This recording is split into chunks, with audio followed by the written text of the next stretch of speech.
Welcome students, ये आज की हमारी एमबीए की सेकंड क्लास है।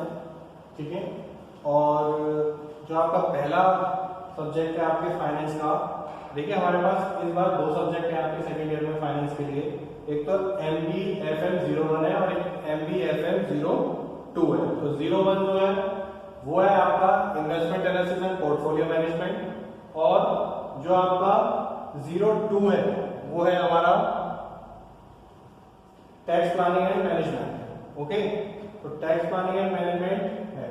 इस लेक्चर में हम पढ़ेंगे आपका tax planning and management, what is tax planning, how it can be done by a individual और अ मैनेजमेंट। ठीक है, तो सबसे पहले बात आती है आपकी टैक्स प्लानिंग की। क्या होता है टैक्स प्लानिंग, होता क्या है? टैक्स प्लानिंग सीधी सी बात है, आप बिल्कुल जनरल कॉन्सेप्ट में बात करें कि जितना भी जो हमारी इनकम है, ठीक है, अब जैसे इनकम स्लैब की बात करें, बिल्कुल बेसिक से लेके चलते हैं कि इनकम आपकी कितनी है, लेस देन 5 लाख है तो उस पर कोई टैक्स नहीं है, और अगर आपकी मोर देन 5 लाख है तो उस पर आपका इनकम टैक्स के शेड्यूल के हिसाब से उस पर टैक्स लगना शुरू हो जाते हैं। जो पहला शेड्यूल है हमारा वो है आपका 10% का। तो उन सब चीजों को अवॉइड करने के लिए, उन सब चीजों से बचने के लिए जिस तरीके से हम जो गवर्नमेंट ने रिलैक्सेशन हमें दे रखी है उसके अकॉर्डिंग, बाय लॉ के अकॉर्डिंग जो हम प्लानिंग कर रहे हैं वो सब चीजें आती हैं इसमें टैक्स प्लानिंग। ठीक है, तो इसमें फर्स्ट पॉइंट है हमारा कैनन ऑफ टैक्स पर्सन। ठीक है, कैनन ऑफ टैक्स पर्सन मतलब कौन से ऐसे पर्सन हैं जो टैक्सेबल होंगे, जो टैक्स असेसमेंट में आएंगे। ठीक है, तो इसमें पढ़ लेते हैं। फर्स्ट आपका by canon of taxation we simply means the characteristics और qualities which a good tax system should possesses। ठीक है, मतलब क्या है आपका कैनन का, क्या मतलब है आपका कैनन क्या है? एक तरीके से आपका एक कैरेक्टरिस्टिक्स है और एक क्वालिटी है किसकी? गुड टैक्स सिस्टम की, जो ये बताती है कि किस तरीके से हम अपना टैक्सेशन सिस्टम को हेल्थी और वेल मैनेज तरीके से उसे जनरल पब्लिक पे अप्लाई कर सकते हैं। ठीक है, तो इसमें आगे आते हैं in fact canon of taxation are related to the administrative part of a tax. Canon of taxation मतलब जब कैरेक्टरिस्टिक्स और क्वालिटी की बात करते हैं तो ये जो पार्ट है आपका किसका है? आपका एडमिनिस्ट्रेटिव पार्ट है, किसका? टैक्स का। ठीक है, टैक्स में जितना भी आपका एडमिनिस्ट्रेटिव पार्ट आता है वो सारे उसकी कैरेक्टरिस्टिक्स और क्वालिटी को रिकॉग्नाइज करता है। ठीक है, देन आगे चलते हैं। Adam Smith first devise the principle और कैनन ऑफ टैक्सेशन इन 1776। जो वर्ल्ड वाइड है आपका जब टैक्सेशन की शुरुआत हुई तो उसके प्रिंसिपल जो दिए आपके वो किसने दिए? आपके एडम स्मिथ ने। कितने कब? 1776। ठीक है, अब बात आती है हमारी 21st सेंचुरी की। हम बात करेंगे किसके बारे में? बात करेंगे आपके इंडियन कंटेक्स्ट के बारे में बात करेंगे, कॉन्टेक्स्ट के बारे में बात करेंगे। लेकिन उससे पहले जो आपका फर्स्ट यूनिट का पार्ट था, जो हमने एक बार डिस्कशन कर चुके हैं, जो आपके सिलेबस का हमने डिस्कशन किया था, तो उसमें बहुत ही आपकी फर्स्ट यूनिट जो है वो आपकी बेसिक टर्म से रिलेटेड है। ठीक है, basic terms in the sense accessory, who is एसेसी, what is previous year, what is current year. इस तरीके से आपकी छोटी छोटी टर्म्स हैं जिन्हें आपको समझना होगा, जिन्हें आपको प्रॉपर वे में समझना होगा, प्रॉपर वे में ही आपको अपने एग्जाम में डिक्टेट करना होगा, लिख के आना होगा। ठीक है, तो इसमें आपको देख लेते हैं। Even in the 21st century Smithian canons of taxation are applied by the modern government by imposing and collecting taxes. ठीक है, जो आपके एडम स्मिथ के जो टैक्सेशन सिस्टम था वो अपना 21st सेंचुरी में जितनी भी आपकी गवर्नमेंट्स हैं, जो भी हमारी मॉडर्न गवर्नमेंट्स हैं, वो सारी उस पे उसको ही फॉलो कर रही है और उससे ही वो अपना टैक्सेशन सिस्टम इंपोज कर रही है जनरल पब्लिक पे, और उससे ही वो अपना टैक्सेशन किससे? जनरल पब्लिक से कलेक्ट कर रही है। ठीक है, नेक्स्ट बात आ गया आपका type of canon of taxation, मतलब जो आपका प्रिंसिपल है उसके टैक्सेशन के वो क्या क्या है। In this sense his canons of taxation are indeed classic. His 4 canons of taxation are, मतलब जो उसके आपके मेन 4 कैरेक्टरिस्टिक्स हैं, ठीक है, टैक्सेशन सिस्टम के, वो आपके नीचे दिए हुए हैं। वो कौन कौन से हैं? वो आपके ये हैं। फर्स्ट है आपका कैनन ऑफ इक्वलिटी और इक्विटी, मतलब जितनी भी हमारे जो पर्सन होंगे वो लॉ की नजर में जो टैक्सेशन हमारा सिस्टम है सब इक्वल होंगे। ठीक है, नेक्स्ट आता है आपका कैनन ऑफ सर्टेनिटी, मतलब जो आपका टैक्सेशन सिस्टम होगा वो सर्टेन होगा, वो निश्चित होगा, वो ऐसा नहीं होगा कि वो शॉर्ट टर्म में वेरी करे। ठीक है, वेरिएबल हो। ठीक है, ऐसा नहीं कि 3 महीने हमने ये रखा, 3 महीने बाद वो बढ़ा दिया या 3 महीने बाद हमने घटा दिया, इस तरीके का कोई भी टैक्सेशन सिस्टम हमारे पास नहीं होगा। मतलब क्या होगा कि वो सर्टेन होगा और एक लॉन्ग टर्म को फॉलो करेगा। और जब एक लॉन्ग टर्म के बाद हमें मार्केट एनालिसिस के बाद, एनवायरमेंट एनालिसिस के बाद, सोशियो इकोनॉमिक एनालिसिस के बाद अगर हमें पता लगेगा कि हमें अपने टैक्सेशन सिस्टम में थोड़ा सा चेंज करना है, तब हम उसे चेंज करेंगे, अदरवाइज हम उसे एज इट इज रन करेंगे।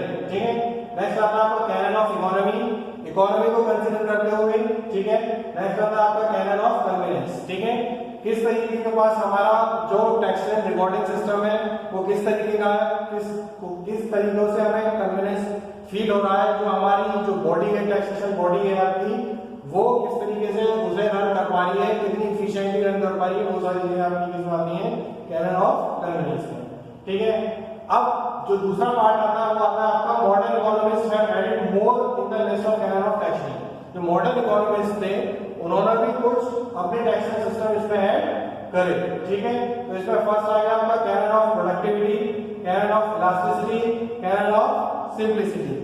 मींस क्या है आपका, जो प्रोडक्टिविटी का है वो इलास्टिसिटी का है वो वाला, और जो आपका सिंप्लिसिटी का है वो वाला। ठीक है, लास्ट है आपका कैनन ऑफ डाइवर्सिटी, जो आपका जो कैनन हमारा जो प्रिंसिपल है जो डाइवर्सिटी का है। ठीक है, मतलब डिफरेंट कंडीशंस में हम किस तरीके से अपना जो टैक्स है उससे किस तरीके से कलेक्ट करेंगे। ठीक है, तो एक बार हम इसे एक्सप्लेन कर लेते हैं। ठीक है, पूरे के पूरे जो हमारे पास 7 या 8 हमारे जो प्रिंसिपल्स हैं 8, उनके बारे में हम एक बार डिस्कशन कर लेते हैं। ठीक है, तो देखिए जो फर्स्ट है आपका कैनन ऑफ इक्वलिटी। ठीक है, इसमें देख लीजिए, canon of equality states that the burden of taxation must be distributed equally और equitably among the tax payers. ठीक है, जो टैक्स पेयर जो टैक्सेशन सिस्टम होगा वो क्या होगा, इक्वलिटी को फॉलो करेगा, और जो टैक्सेशन जो पॉलिसी है हमारी वो जितने भी हमारे पास जनरल पब्लिक है सबके लिए एक सी होगी। अगर कोई एक स्लैब में आएगा तो उसमें एक ही सर्टेन परसेंटेज से टैक्स लगेगा, ऐसा नहीं होगा कि सबकी परसेंटेज अलग अलग होंगी। ठीक है, हम केवल स्लैब डिसाइड करेंगे और स्लैब डिसाइड करने के बाद हम जो हमारे रूल्स एंड रेगुलेशंस और प्रिंसिपल्स को फॉलो में उनकी फॉलोइंग में आएगा वो केवल उतने ही पोर्शन के लिए लायबल होगा। ठीक है, ये आता है आपका कैनन ऑफ इक्वलिटी। ठीक है, नेक्स्ट बात आती है आपकी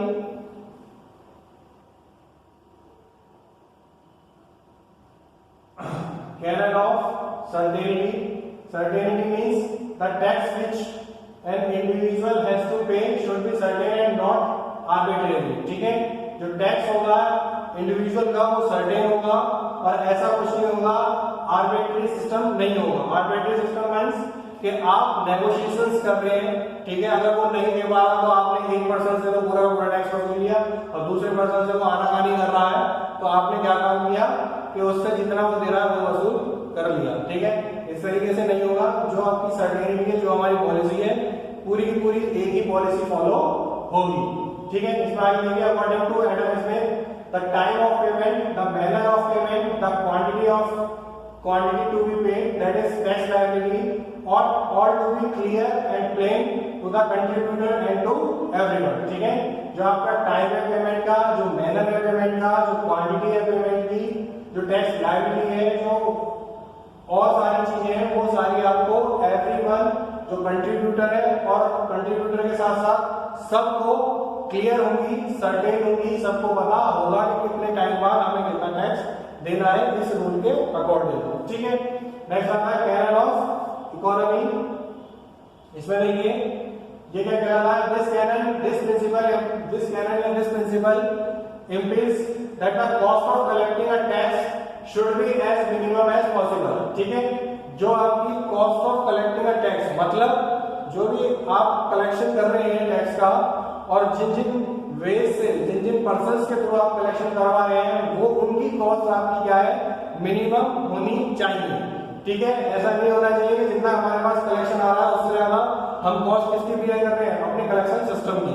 तो उससे क्या होगा कि जो हमारी इकोनॉमी होगी, जो हमारे कलेक्शन सिस्टम की इकोनॉमी होगी, वो कोलैप्स कर जाएगी। तो ऐसा नहीं होना चाहिए। इसमें आगे देख लीजिए, according to Adam Smith every tax ought to be contributed as both to take out and to keep out of the pockets of the people as little as possible. ठीक है, over and above what is being into the public treasury और state. ठीक है, पूरा का पूरा मतलब इसी तरीके से जो मैंने आपको पहले डिक्टेट किया था, जो मैंने आपको पहले बताया था, वही है। नेक्स्ट आता है आपका कैनन ऑफ कन्वीनियंस। ठीक है, कन्वीनियंस मींस इसमें आगे देखिए, tax should be levied and collected in such a manner that it provides the great convenience not only to the taxpayer but also to the government। मतलब जो हमारे principles हैं, जो हमारे रूल्स एंड रेगुलेशंस हैं, वो ऐसे होने चाहिए कि सब उसे एक्सेप्ट कर लें। ठीक है, किसी को प्रॉब्लम ना हो, और अगर कोई प्रॉब्लम हो तो उसका सॉल्यूशन एक पर्टिकुलर अथॉरिटी के पास हो। वो सारी चीजें किसमें आती है, अपनी कैनन ऑफ कन्वीनियंस में। ठीक है, by the end of taxpayer और by the end of government. ठीक है, नेक्स्ट बात करते हैं आपका कैनन ऑफ कन्वीनियंस। ये हो गए हमारे जो आपके इंपॉर्टेंट हमारे रूल्स एंड प्रिंसिपल्स थे, उसके बारे में हमने डिस्कशन कर लिया। ठीक है, नेक्स्ट आ रहा है आपका characteristics of cannons of taxation. जो हमारे कैनन्स ऑफ टैक्सेशन हैं, उनकी कैरेक्टरिस्टिक्स क्या क्या हो सकते हैं। ठीक है, फर्स्ट है आपका the distribution of tax burden should be equitable such that every person is made to pay his fair share। ठीक है, मींस क्या है, जो हमारी टैक्सेशन पॉलिसी है वो बिल्कुल फेयर होनी चाहिए और वो क्लियर होनी चाहिए एवरी पर्सन के लिए। ठीक है, उससे क्या होगा, जो आपका जो पर्सन है वो एनकरेज होगा टैक्स पे करने के लिए, और उस टैक्स का जो फेयर शेयर है, जो उसका शेयर है, उसे पूरा का पूरा वो पे करेगा।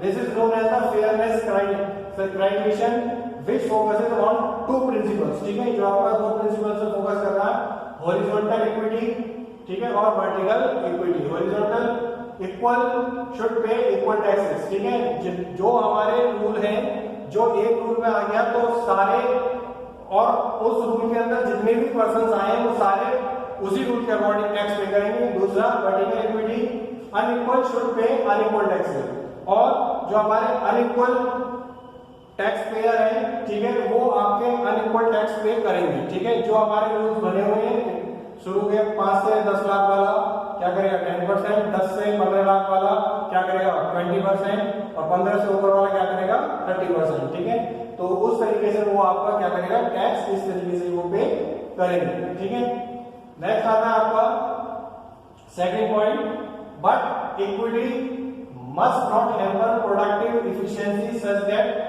Burden should be provided to correct inefficiencies.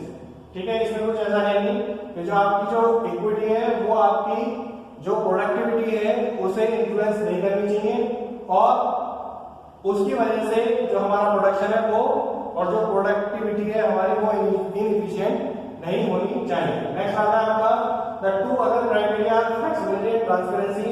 Flexible होना चाहिए सिस्टम हमारा, और सिस्टम ट्रांसफर होना चाहिए। ठीक है, सिस्टम में ट्रांसपेरेंसी होनी चाहिए। मींस क्या है, फ्लेक्सिबल मींस कि हम जब हमें नीड हो तो उसके अकॉर्डिंग हम उसमें चेंज कर सकें, और ट्रांसपेरेंसी मींस कि अगर कोई अदर पर्सन हमसे पर्टिकुलर टाइम पीरियड की अपनी जो है रिपोर्ट मांगता है तो हम उसे पर्टिकुलर टाइम पीरियड की वो रिपोर्ट प्रोवाइड करवा सकें एज अ इंडिविजुअल और एज अ होल। ठीक है, नेक्स्ट आ गया आपका good tax system demands change in tax rates whenever circumstances change the system. Further, a good tax must be transparent in the sense that taxpayers should know what they are paying for the services they are getting। ठीक है, ये आपको मैंने बताया, इससे पहले मैंने explain कर दिया। ठीक है, और इसमें देखिए a good tax system is expected to facilitate the use of fiscal policy to achieve the goals। ठीक है, फिस्कल पॉलिसी उसको फैसिलिटेट करेगा, उसे फॉलो करेगा। ठीक है, इसमें आपका क्या है, टू कंपोनेंट्स है आपकी, स्टेबिलिटी और इकोनॉमिक ग्रोथ।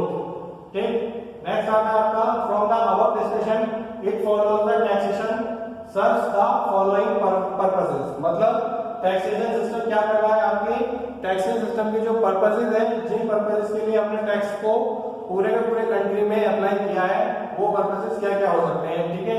फर्स्ट है आपका to raise revenue for the government, सीधी सी बात है, टैक्स सिस्टम से क्या हो रहा है कि जितना भी टैक्स कलेक्शन हो रहा है वो कहां आ रहा है, आपका किसके पास आ रहा है, गवर्नमेंट के पास, तो गवर्नमेंट का रेवेन्यू इंक्रीज हो रहा है। Then to redistribute income and wealth from the rich to the poor people, ठीक है, मतलब हो क्या रहा है, जितनी भी गवर्नमेंट के पास रेवेन्यू आ गई है उससे क्या हो रहा है कि वो जो टैक्स लायबल पीपल है वो टैक्स दे रहे हैं, और उस टैक्स के पैसे का जो गवर्नमेंट है वो जो हमारा पुअर पीपल है, पुअर कम्युनिटी है, उसके लिए वो पॉलिसीज बना रही है, ठीक है, और उस पॉलिसी से उन लोगों का वेलफेयर हो रहा है, ठीक है। थर्ड आता है आपका to protect domestic industries from foreign competition, ठीक है क्या आपका जो आपकी जो डोमेस्टिक है, जो एमएसएमई सेक्टर है हमारा, आजकल बहुत उसके बारे में जिक्र हो रहा है, ठीक है, एमएसएमई सेक्टर को बचाओ, एमएसएमई सेक्टर के बारे में ये, एमएसएमई सेक्टर के बारे में वो,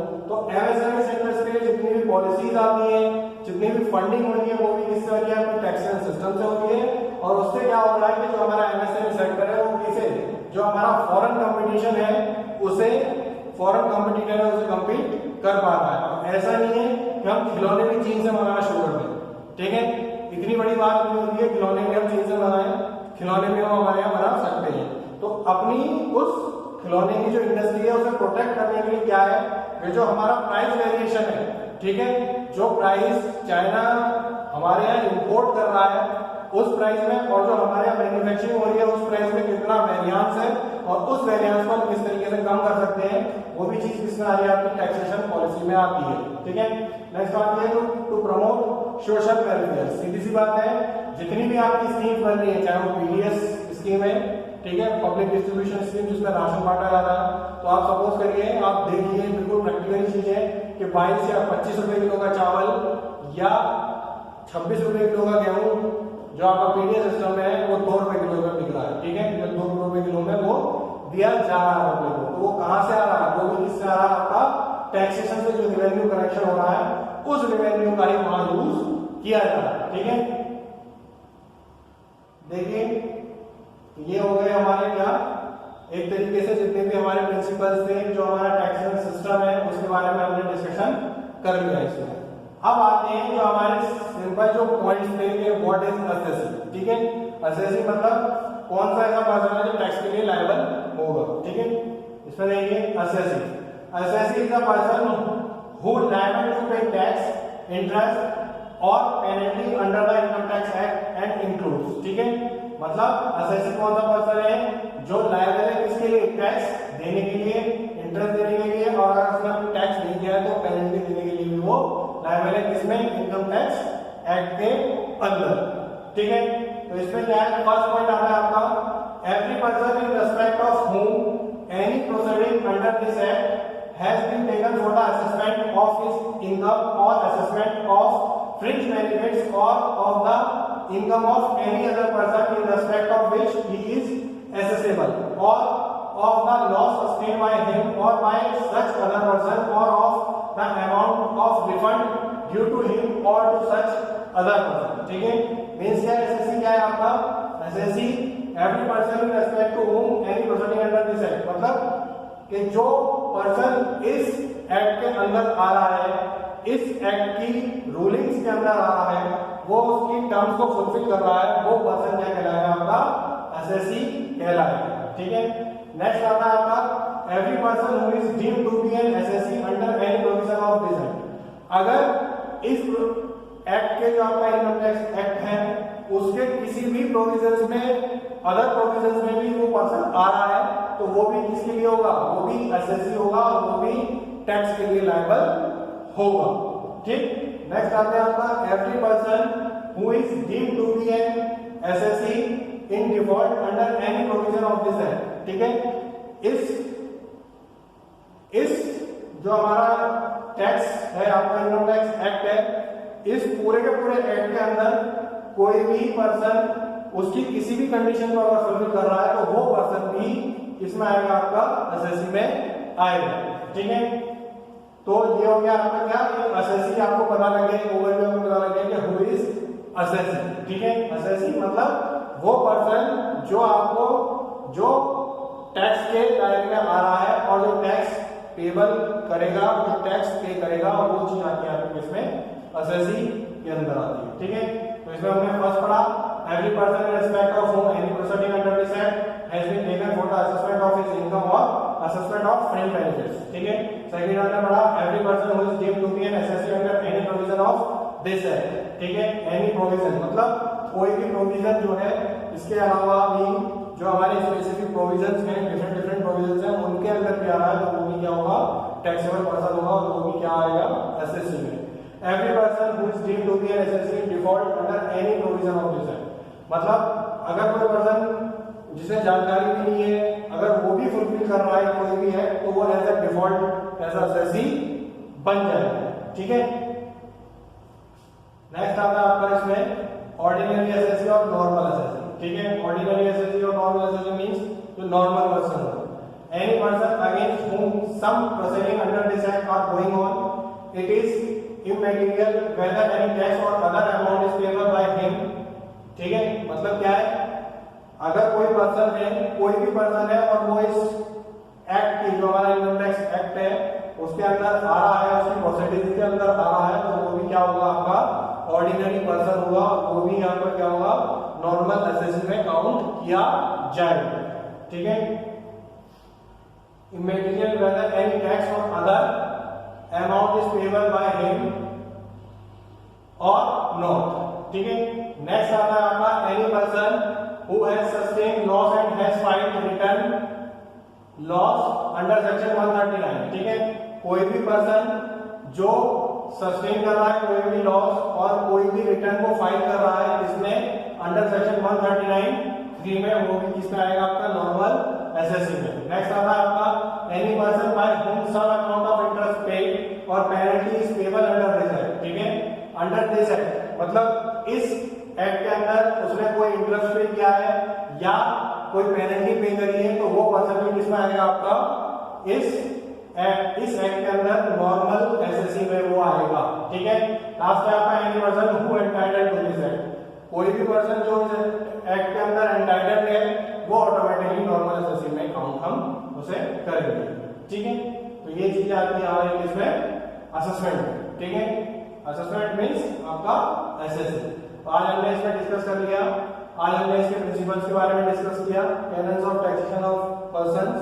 ठीक है, कौन था, हमने 4 आपके प्रिंसिपल्स इसके बारे में डिस्कशन किया, equality, certainty, economy of convenience. ठीक है, और 3 हमारे जो टाइम के अकॉर्डिंग उसमें ऐड हुए, canon of productivity, canon of elasticity और कैनन ऑफ सिंपलिसिटी, वो आप मीनिंग के अकॉर्डिंग आप उसे समझ सकते हैं। ठीक है, उसके बाद हमने इनके बारे में डीपली डिस्कशन किया, देन हमने कैरेक्टरिस्टिक्स के बारे में डिस्कशन किया, और उसके बाद हमने जो आपका पर्पस है टैक्स सिस्टम इंपोज करने का कंट्री में, उसके बारे में डिस्कस किया कि why we need to impose a tax on general public. ठीक है, उसके बारे में डिस्कशन किया। देन हमने एसएससी को जाना कि हु इज एसएससी।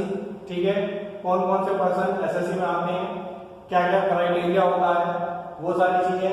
एसएससी क्या है आपका, ऑर्डिनरी और नॉर्मल एसएससी क्या है, इसके बारे में हमने पढ़ा।